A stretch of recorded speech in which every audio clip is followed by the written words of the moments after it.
అమ్మ మరో సందేహం చూద్దామండి. ఈ సందేహాన్ని రాజేశ్వరరావు గారు ఈమెయిల్ ద్వారా రాసి పంపించారు. సంకల్పం అంటే ఏమిటి? నిత్య పూజలో ప్రతిరోజు సంకల్పం చెప్పాలా తెలియచేయండి అని అడుగుతున్నారు. సంకల్పం అంటే మనం ఏదన్నా చెయ్యాలి అని అనుకున్నప్పుడు దాన్ని సంకల్పించుకున్నాం అంటాం. అంటే ఈ రోజున నేను ఈ పని చేస్తాను అని గట్టిగా నిర్ణయించుకోవడమే సంకల్పం. అలా నిర్ణయించుకున్నప్పుడు మనం ఏం చేస్తాం? ప్రతిరోజు పూజ చేసేటప్పుడు సంకల్పం చెప్పుకుంటాం. సంకల్పం చెప్పడంలో ఏముంది అంటే, మనం ఒక నివేదన పత్రం అంటే అప్లికేషన్ అంటామే, అది పెట్టేటప్పుడు ఏం చేస్తామా, ఒక ఉత్తరం రాసిన పైన ఏం రాస్తాము? స్టేషన్ డేట్ అన్నది వేస్తాం, తేదీ వేస్తాం, స్థలం వేస్తాం. అదేవిధంగా భగవంతుడికి మనం నివేదన చేసుకుంటూ ఉన్నప్పుడు నేను నీకు పూజ చేస్తున్నాను అని చెప్పేటప్పుడు నేను ఎక్కడ ఉన్నానో స్థలం చెప్పడం, నా పేరు ఏమిటో నా గోత్రంతో తెలియజెప్పడం జరుగుతుంది. ఇదమ్మా సంకల్పం. దాని తరువాత అందులో రకరకాలైన కోరికలు కోరుకుంటూ ఉంటారమ్మా చాలామంది. కానీ పెద్దలు చెప్పేది ఏమిటంటే, అన్ని రకాల కోరికలు కోరుకుంటే భగవంతుడు ఆయన గొప్పతనం ఏముంది, మనం కోరుకుంటే మనకేం కావాలో అవి ఆయన ఇచ్చేస్తాడు.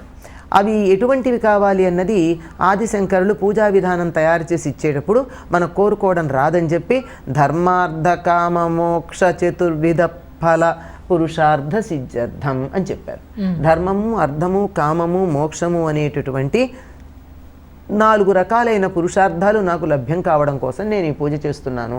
నాకు ఏది ధర్మమో అది అందించు, నాకు ఎంత అధికారం ఉందో అంతే ధనాన్ని అని చెప్తూ చివరికి నాకు అధికారం ఉంటే ముక్తిని కూడా ప్రసాదించు అని చెప్పేటటువంటిది ఉంది. ఇది సంకల్పం. ఇది మామూలుగా మనం చెప్పుకునేది ఇంతే. అయితే మహాసంకల్పం అని చెప్పి వివాహాల్లో ముఖ్యంగా కళ్యాణాలు చేసేటప్పుడు, దేవతామూర్తులకు కళ్యాణం చేసేటప్పుడు మహాసంకల్పం చెప్తారు. మనం చెప్పుకునేది ఏమిటంటే వైవస్వత మన్వంతరే కలియుగే ప్రథమ పాదే జంబూద్వీపే అని ఒకే వైవస్వత మన్వంతరం తగ్గించి చెప్పుకొని వస్తున్నాం. ఆ తర్వాత జంబూద్వీపాన్ని గురించి చెప్పుకొస్తున్నాం. కానీ అందులో మాత్రం మొత్తం బ్రహ్మాండ నిర్మాణాన్ని గురించి, బ్రహ్మ యొక్క ఆయువు దగ్గర నుంచి ఈ క్షణం దాకా ఉన్న కాల పరిగణను మొత్తం అంతా చెప్తారు. మనం నిత్యం అది చెప్పం, కానీ కనీసం మనం ఉన్నటువంటి ప్రదేశం, మనం ఉన్నటువంటి తేదీ చెప్తాం. ఇది అర్థం కనుక చేసుకుంటే ఏం తెలుస్తుందో తెలుసా?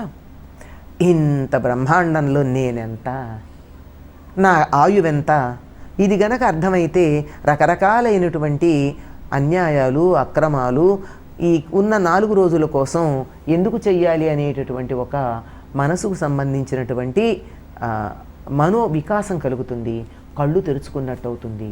అందుకని తప్పనిసరిగా సంకల్పం చెప్పుకుంటాం.